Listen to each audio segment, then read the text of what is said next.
Hi and இன்றைக்கி நம்மளோட சமையல் சேனலில் வந்து டொமேட்டோ சாஸ் பாஸ்தா வந்து எப்படி பண்ணலாம் அப்படின்றது பார்க்க போகிறோம். இதுக்கு நம்ம இண்டக்ஷன் ஆஸ் வெல் அஸ் ஸ்டவ்வுமே வந்து பார்த்திங்கன்னா யூஸ் பண்ண போகிறோம். ஸோ ஃபர்ஸ்ட் பாஸ்தா பண்ணுறதுக்கு முன்னாடி நமக்கு தேவையான வெங்காயம் கொஞ்சம் வெஜிடபிள்ஸ்லாம் கேரட் மட்டுமே நாங்கள் எடுத்திருக்கோம்.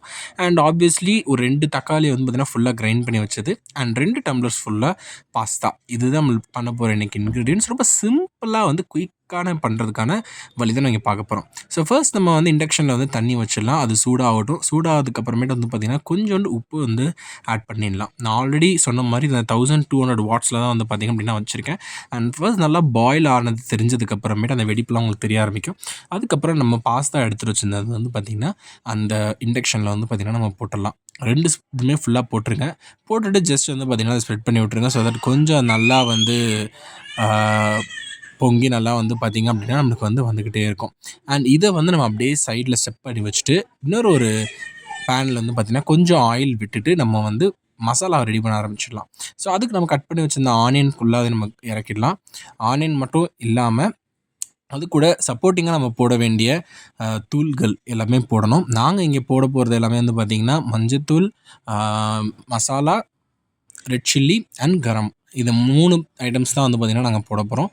இந்த 3 ஐட்டம்ஸும் நல்லா நம்ம போட்டுட்டு நல்லா நம்ம வந்து பார்த்திங்க அப்படின்னா வதக்கி விட்டுடலாம். அண்ட் தேவையான அளவுக்கு உப்புமே வந்து பார்த்திங்க அப்படின்னா நீங்கள் வந்து இதில் ஆட் பண்ணிவிடுங்க.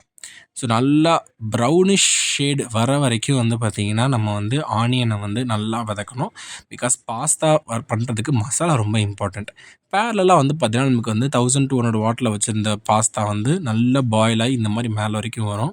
கொஞ்சம் ஊதி விடுங்க. ஸோ தட் அந்த ஸ்டீம் வந்து பார்த்திங்க அப்படின்னா செட்டில் ஆக ஆரம்பிக்கும். அதுக்கப்புறம் நம்ம மசாலா நல்லா அந்த ஆரஞ்சு ஃப்ளேம் வந்ததுக்கப்புறமேட்டு நம்ம கேரட்டை வந்து நம்ம அதில் ஆட் பண்ணிடலாம். ஆட் பண்ணிட்டு ஃபுல்லாக மிக்ஸ் பண்ணி விடுங்க. டொமேட்டோவோட இது பார்த்திங்கனாலே டெக்ஸ்சர் பார்த்திங்கனாலே தெரியும். அந்த ப்ரௌனிஷ் கோல்டன் கலர் வந்துடும். அதுக்கப்புறமே நான் கொஞ்சம் கொஞ்சமாக இண்டக்ஷனோட வாட்டை குறைக்கிறேன். கிட்டத்தட்ட ஒரு 600 வரைக்கும் நான் வந்து வச்சு 600 to 800 இந்த ரேஞ்சில் நீங்கள் வச்சிடலாம். நான் எடுத்து பார்த்தீங்கன்னா தெரியும் அந்த பாஸ்தா வந்து நல்லா சூப்பர் சாஃப்டாக வந்து பார்த்திங்க அப்படின்னா உங்களுக்கு ஆகிருக்கும். ஸோ பாஸ்தா வந்து பார்த்திங்கன்னா கிட்டத்தட்ட நம்ம அப்படியே ஓரமாக வச்சிடலாம்.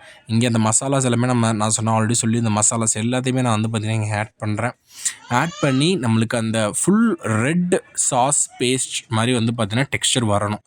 அப்போ தான் பாஸ்தா சாப்பிடும்போது அந்த ஃப்ளேவர் வந்து பார்த்திங்க அப்படின்னா சும்மா தூக்கலாக நம்மளுக்கு வந்து அமையும். ஸோ நல்லா மிக்ஸ் பண்ணிவிட்டு மசாலாஸ் எல்லா சைட்லேயும் அப்ளை ஆகிற மாதிரி பார்த்ததுக்கப்புறமேட்டு அந்த ரெட் பேஸ்ட் ஆஃப் டொமேட்டோ வந்து பார்த்திங்க அப்படின்னா உள்ளே போடுங்க. உள்ளே போட்டுட்டு நல்லா நம்ம மிக்ஸ் பண்ணணுனாலே நம்மளுக்கு அது தெரிஞ்சிடும். அந்த ரெட்டிஷ் ஃப்ளேம் நம்மளுக்கு வந்து ஃபுல்லாகவே கிடச்சிரும். இதுதான் நம்மளோட கோர் ரெசிபின்னே சொல்லலாம்.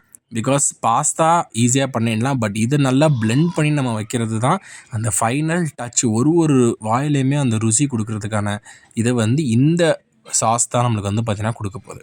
ஸோ பாஸ்தா நம்ம எடுத்து இந்த டைமில் பார்க்கும்போது பேரலாக நல்லாவே இதாகிடுச்சு. ஸோ நான் என்ன பண்ணிடுறோம் அப்படின்னா ஆஃப் பண்ணிடுறோம். ஆஃப் பண்ணிட்டு கொஞ்சம் அப்படியே செட்டில் பண்ணி வச்சிட்டிங்கனாலே உங்களுக்கு தெரியும் பாஸ்தா கம்ப்ளீட்லி ரெடியாக கொஞ்சம் செட்டில் ஆகட்டும். நம்மளுக்கு இங்கே அந்த பேஸ்ட்டுமே வந்து பார்த்திங்கன்னா பேரல் ரெடி ஆகிடுச்சு. அந்த பாஸ்தாவை எடுத்து நம்ம அந்த பேஸ்ட்டில் உள்ளே போட்டுடலாம்.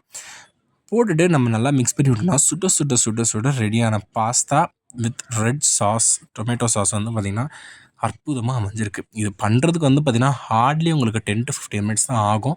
ஸோ ஒரு ஈஸியான டின்னர் இல்லை ஒரு மார்னிங் பிரேக்ஃபாஸ்ட்டு கூட நம்ம வந்து பார்த்திங்கன்னா இந்த பாஸ்தா வந்து with the help of induction வந்து பார்த்திங்கன்னா நம்ம ரொம்ப ஈஸியாகவே பண்ணலாம்.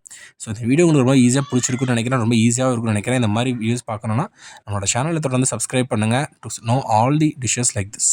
தேங்க்யூ ஃபார் வாட்சிங்.